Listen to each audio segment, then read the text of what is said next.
Hey guys, what's up? One more thing that I wanted to show you before we get off this. Um, Actually, let me hide this.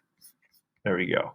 So, with Spanish, there's always irregulars, right? So, as you are learning this right now and learning these new forms, like the ones we see at the top in orange, hablado, mirado, pasado, comido, vivido, remember that you're saying, I have done something, you have done something, she has done something. So, just as a refresher, you take the you combine it with the verb hablar, but then you change the AR at the end of hablar to hablado. I have spoken, he hablado. If I wanted to ask, have you spoken? I could say, ¿has hablado con María? You know?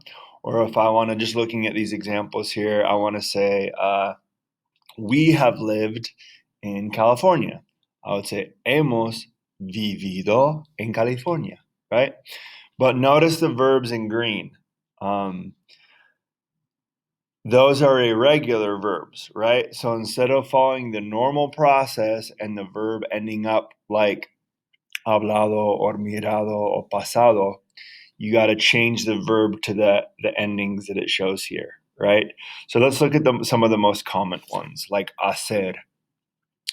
That's the one, two, three, fourth down the list. Hacer turns to hecho, right? So if you look at the big question in white, it says, ¿Qué cosas interesantes has hecho en tu vida?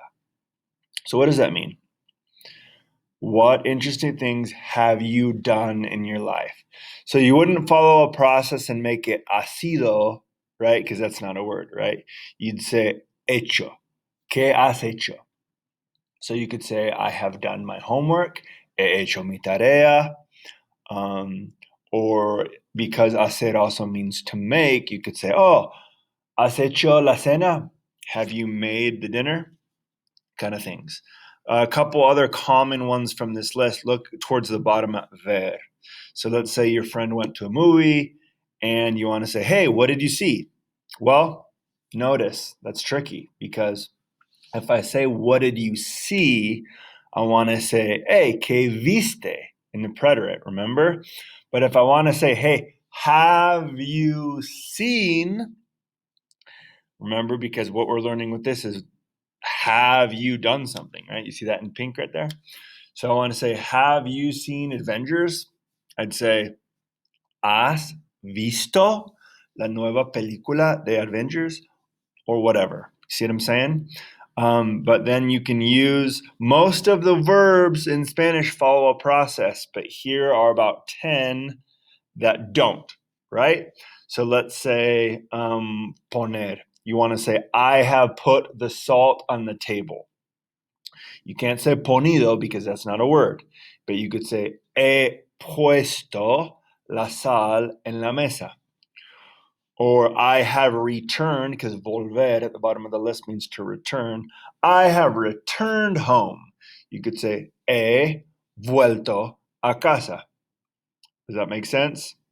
So instead of following the regular process of adding an ado or ido, you just put these irregular forms. So that first one, abrir, to open. Have you opened the gift? You know, in reality, I could say, hey, did you open? ¿Abriste?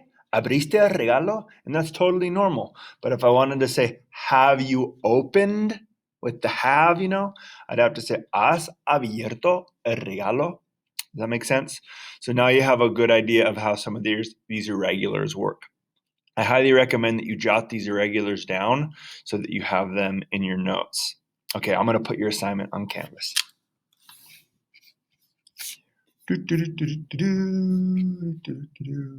Adiós, que tengan buen día. Chao.